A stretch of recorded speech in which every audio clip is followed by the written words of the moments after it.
The rain lashed against the panoramic windows of the penthouse, mirroring the storm brewing inside Eleanor. Manhattan shimmered, a dizzying tapestry of lights, but she saw only the reflection of her own haunted eyes, staring back. 20 years, 20 years. She had poured into building a life with Julian, a life that now felt like a meticulously constructed facade, ready to crumble at the slightest tremor. Julian, her husband, the celebrated architect, was across the room nursing a glass of amber liquid. He hadn't looked at her directly in hours, not since the terse phone call he'd taken in the library earlier, the call that had painted a new, chilling portrait of the man she thought she knew. He was a master of emotional detachment, a skill honed over years of subtle dismissals, backhanded compliments, and the slow, insidious erosion of her self-worth. "Eleanor," he finally said, his voice flat, devoid of warmth. "We need to talk." The words hung in the air, heavy with unspoken dread. She already knew. She had felt it, a cold knot tightening in her stomach, for months. The late nights at the office, the hushed phone conversations, the way his gaze seemed to slide right through her, as if she were no more substantial than a ghost. "I know," she replied, her voice surprisingly steady. She had rehearsed this moment in the dark hours of the night 1,000 times. He didn't flinch.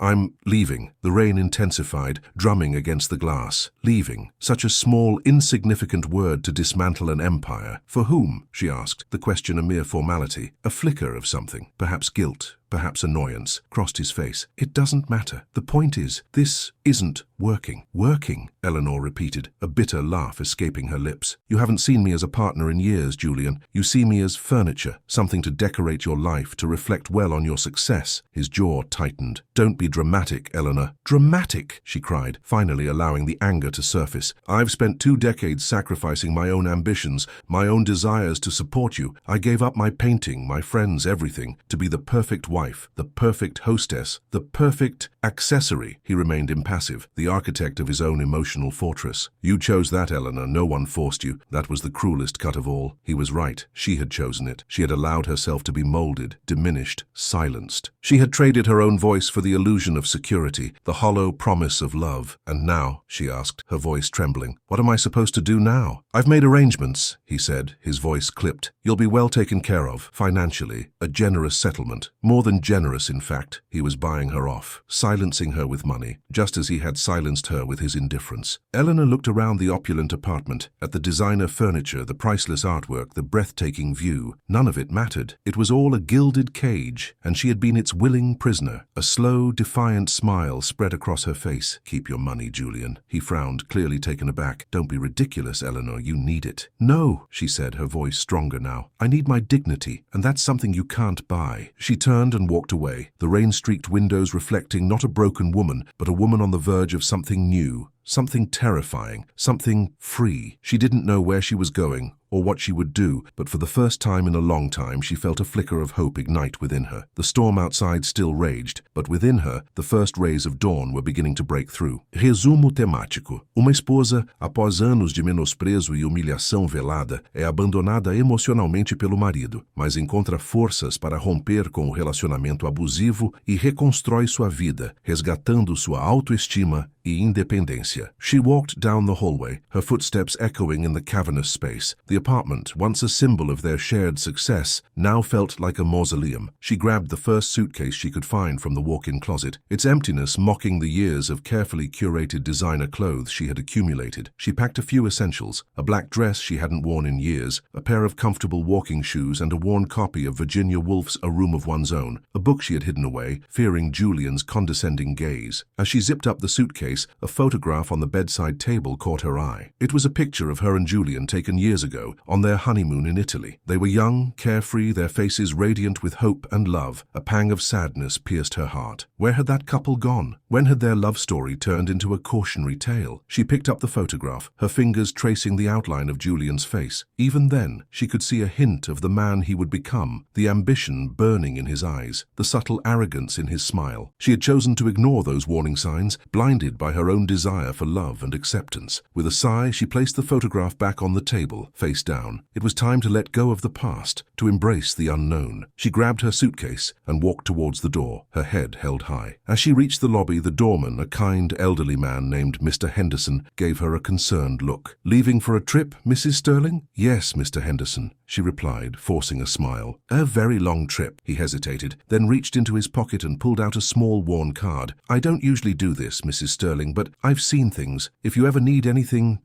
at all. He pressed the card into her hand. Eleanor looked at the card. It was a business card for a local art gallery, the Phoenix Gallery, with a handwritten note on the back. Ask for Sarah. She understands. A wave of gratitude washed over her. Even in this moment of turmoil, there were still glimmers of kindness, of human connection. Thank you, Mr. Henderson, she said, her voice thick with emotion. Thank you. She stepped out into the rain-slicked streets of Manhattan, the city lights blurring through her tears. She hailed a cab and gave the driver the address of a small, anonymous hotel downtown. She needed a place to think, to plan, to figure out what to do next. The hotel room was small and sterile, a stark contrast to the opulence of the penthouse, but it was hers, for now at least. She sat on the edge of the bed, feeling lost and adrift. Then she remembered the card Mr. Henderson had given her, the Phoenix Gallery. The name resonated with her, a phoenix rising from the ashes. She pulled out her phone and searched for the gallery online. The website showcased a collection of vibrant, expressive artwork created by emerging artists. A small section of the website featured the gallery owner, Sarah, a woman with kind eyes and a warm smile. Eleanor hesitated, then picked up the phone and dialed the gallery. The Phoenix Gallery, Sarah speaking, a cheerful voice answered. Hello, Sarah, Eleanor said, her voice trembling. My name is Eleanor Sterling. Mr. Henderson from my building gave me your card. There was a brief pause. Eleanor Sterling. Yes, Mr. Henderson mentioned you might be calling. He said you were an artist. I used to be, Eleanor replied, her voice barely a whisper. A long time ago. Well, Eleanor, Sarah said, her voice warm and encouraging. It's never too late to be an artist. Why don't you come down to the gallery tomorrow? We can talk. I have a feeling you have a story to tell. Eleanor closed her eyes, a single tear tracing a path down her cheek. Maybe, just maybe, she did have a story to tell. And maybe, just maybe, someone was finally willing to listen. It was time to reclaim her voice, her passion, her life. It was time to paint again. Resumo temático. Uma esposa, após anos de menosprezo e humilhação velada, é abandonada emocionalmente pelo marido, mas encontra forças para romper com o relacionamento abusivo e reconstrói sua vida, resgatando sua autoestima e independência. The next morning, Eleanor woke to the sound of the city slowly stirring. The hotel room felt less stereo now, more like a temporary sanctuary. After a simple breakfast of coffee and toast, she dressed in the black dress she had packed. It was a dress she had bought years ago before Julian had started dictating her wardrobe, before she had become a mannequin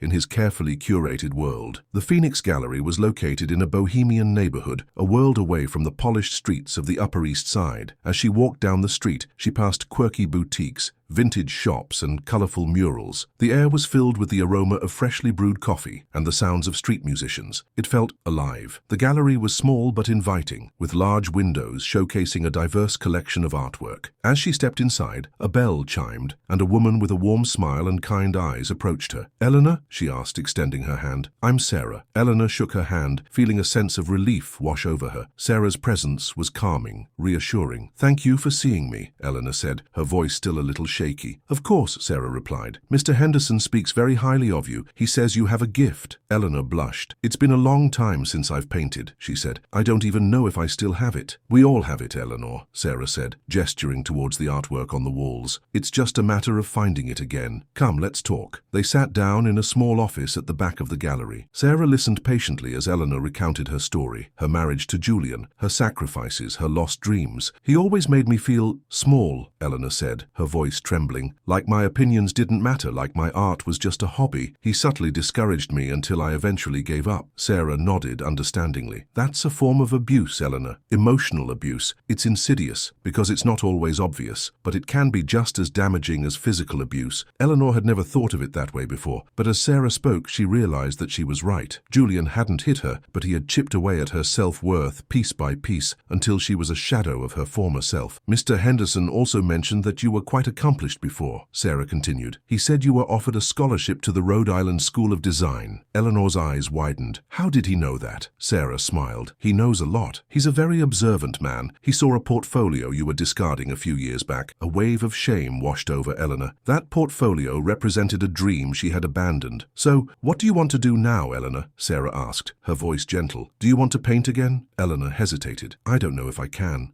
she said. I'm scared. What if I'm not good enough? What if I fail? Everyone fails, Eleanor, Sarah said. It's part of the process. The important thing is to keep trying. And you are good enough. I can see it in your eyes. You have a fire within you waiting to be rekindled. Sarah then got up and walked over to a corner of the office, revealing a small easel and a set of paints. These are yours, for as long as you need them. No pressure, just paint. Eleanor stared at the easel, her heart pounding in her chest. It had been so long. Could she still do it? Taking a deep breath, she picked up a brush and dipped it into the paint. The colors felt vibrant, alive in her hand. She closed her eyes for a moment, picturing the world she wanted to create, and then she began to paint. Hours passed. Eleanor lost herself in the process, forgetting everything but the colors, the textures, the emotions flowing from her fingertips. She painted a storm-tossed sea, a defiant sunrise, a lone tree standing strong against the wind. As she painted, she felt a sense of freedom she hadn't felt in years. She was no longer Julian's wife, no longer a prisoner in a gilded cage. She was Eleanor, the artist, the woman she was always meant to be. When she finally stepped back from the easel, she was exhausted but exhilarated. The painting was raw, imperfect, but it was hers. It was a reflection of her pain,